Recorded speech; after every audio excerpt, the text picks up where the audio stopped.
Out of the whole DVD, this is perhaps the most important section that you really need to look at. Psychological reversal is something that affects everybody every day of their lives. What you're going to learn in this section is to figure out if you are psychologically reversed, and then we're going to have a demonstration of how to combat it. So, what is psychological reversal? How many of you have got out of bed, stubbed your toe and think, that's it, the day's written off, it's a bad day, everything's going to go wrong? Or you've gone upstairs, you stand at the top of the stairs, you scratch your head and you think, I came up here for something. Or you look for your glasses and they're on top of your head, or your mobile phone, it's already in your hand. They are all sort of things that you're likely to do if you're psychologically reversed. So let's have a look at a few of them. It can result in you talking yourself into failure in a negative way.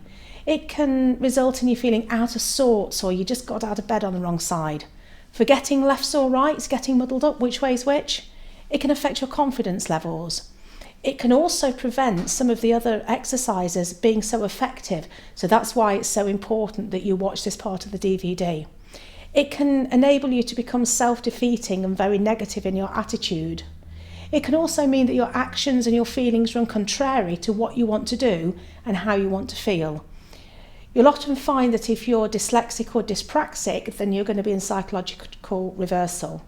Now, you could be generally reversed or specifically reversed. Now, this bit's important. It might be that you're good at one manoeuvre, but you just can't get your head around another one. So you're thinking, oh, if I get turning the road on my test, it'll be brilliant, but oh no, I can't do left reverse. So you're psychologically reversed about being good at doing the left reverse, perhaps.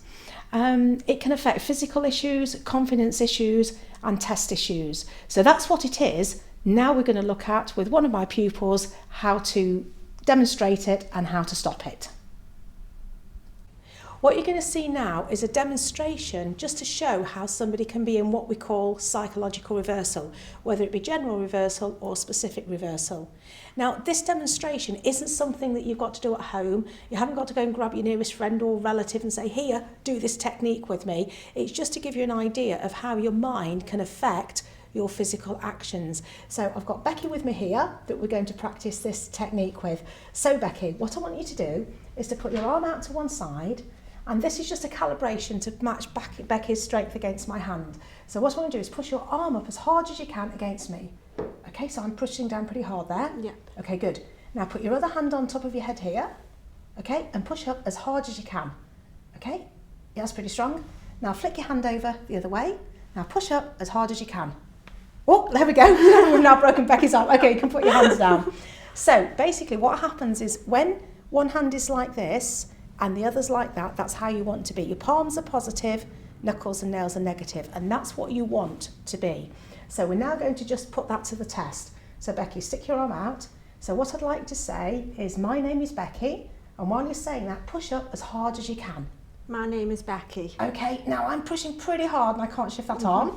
Okay, still pushing up as hard as you can. Say, my name is John.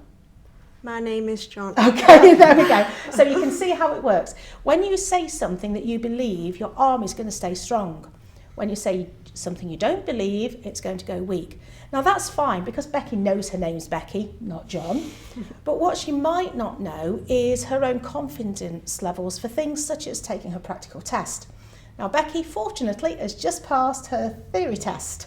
How does that feel? Fantastic. Brilliant. Okay, but now there's nothing stopping you taking your practical test. So I feel nervous. Okay, right. That, yeah. So what we're going to look at now is if you're specifically reversed to something. Now, I'm going to use this technique for Becky for confidence for her practical driving test, but you could use it for confidence on manoeuvres, confidence on hill starts, confidence with roundabouts, anything that you might feel that you have an issue with. So Becky, what I want you to do is to tell me, how do you want to feel on your driving test? Confident. Yeah, okay. How don't you want to feel?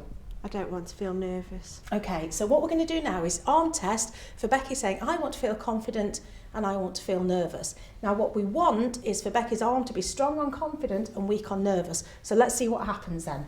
So what I want to do, push up with all your strength, saying, I want to feel confident on my driving test. I want to feel confident on my driving Okay, test. right. Now push up with all your strength, saying, I want to feel nervous on my driving test. I want to feel nervous on my driving No, test. I can't shift that now. Okay, so put your arm down, thank you. So that's clearly showing that although Becky wants to be confident, her body and her mind is telling us something different. So this next technique now is really, really important. And anybody watching this, you need to do this on a daily basis. So how do you want to feel on this test again? Confident. Okay, so what I want you to do is tap the side of your hand and say, I want to take my test with confidence. I want to take my test with confidence. I want to take my test with complete confidence. I want to take my test with complete confidence. I will take my test with confidence. I will take my test with confidence. I'll take my test with complete confidence. I will take my test with complete confidence. Okay, that's brilliant. Now, if we've done this correctly, what should happen now is that Becky's arm is strong on taking a test with confidence and then weak when she said, I want to feel nervous on my test. So shall we put it to the test? Okay, so push up with all your strength. I want to feel nervous on my driving test. I want to feel nervous on my Oh driving yeah, that's test. better, okay. And now push up with all your strength. I want to feel confident on my driving test. I want to feel confident yes. on my driving test. Brilliant, put it there. Brilliant. So Becky has now effectively gone out of her specific reversal. Now, sometimes you can go in and out of reversal several times a day. So what it's really, really important for you to do is to think how you want to feel, whether it be your driving test, your manoeuvres or whatever. And 2 or 3 times a day, repeat the following. I want to, followed by how you want to feel. I want to completely. I will do completely. And you only have to do that a few times every day and you will make sure you're not in psychological reversal. Especially if you get your lefts and rights muddled up. I guarantee if you tap your side of your hand, then underneath your nose, then the side of your other hand, then I guarantee you won't get your lefts and rights muddled up.